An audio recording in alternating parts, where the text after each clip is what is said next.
बाजार में बने हुए उतार चढ़ाव के दौर के बीच विदेशी निवेशक लगातार भारतीय बाजारों से पैसा खींच रहे हैं। अगर आंकड़े देखें तो इस साल जनवरी में ही विदेशी इन्वेस्टर्स ने भारतीय शेयरों में 28,852 करोड़ रुपए की निकासी की है। ये निकासी गुजरे 7 महीने में सबसे बुरा आउटफ्लो है।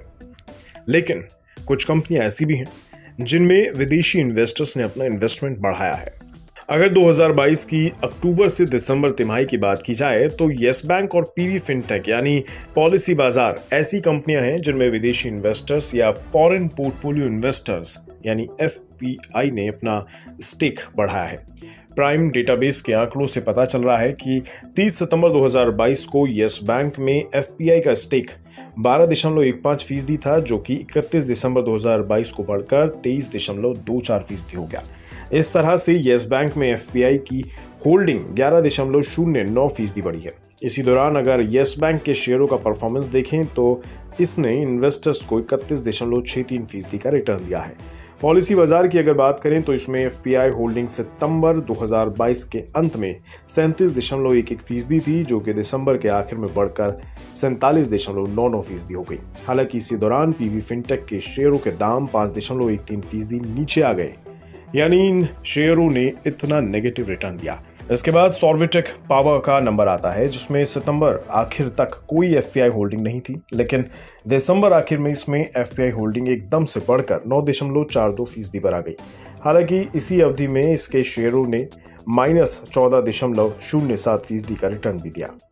दूसरी ओर गायत्री प्रोजेक्ट्स और एनडीटीवी दो ऐसी कंपनियां हैं जहां एफपीआई की होल्डिंग में इसी अवधि में सबसे ज्यादा गिरावट दर्ज की गई है। गायत्री प्रोजेक्ट्स में सितंबर 2022 तक एफपीआई का स्टेक 13.35% था, जो कि दिसंबर के आखिर में 3.26% रह गया, यानी इसमें 10.09% होल्डिंग घटी है। इसके शेयरों से इसी दौरान 0.57% रिटर्न इन्वेस्टर्स को दिया है।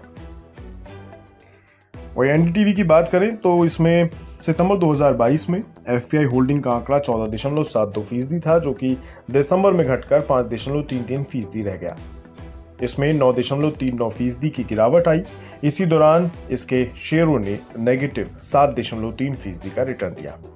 बीएस की खबरों के मुताबिक दिसंबर 2022 में खत्म तिमाही में एफपीआई ने नेशनल स्टॉक एक्सचेंज पर लिस्टेड कंपनियों में 47,349 करोड़ रुपए के शेयरों की खरीदारी की।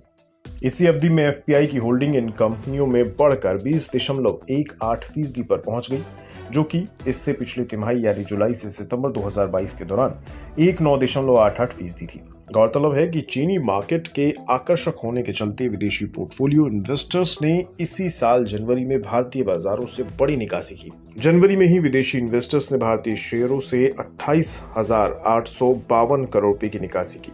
जून 2022 के बाद एफपीआई की भारतीय बाजार से ये सबसे बड़ी निकासी है। उस वक्त एफपीआई ने बाजार से 50,203 करोड़ रुपए के शेयर की बिकवाली की थी। फरवरी के पहले हफ्ते में भी विदेशी निवेशकों से शेयरों से 5,700 करोड़ रुपए से ज्यादा की निकासी की है। पिछले साल की बात करें तो नवंबर 2022 में फॉरेन इन्वेस्टर्स ने इंडियन मार्केट में 36,238 करोड़ रुपए लगाए थे, जबकि दिसंबर में ये इन्वेस्टमेंट 11,119 करोड़ रुपए का था। कुल मिलाकर एफपीआई ने येस बैंक और पॉलिसी बाजार जैसे शेयरों में अपनी होल्डिंग को दिसंबर तिमाही में बढ़ा दिया, जबकि कुछ शेयरों में ये स्टेक कम किया गया।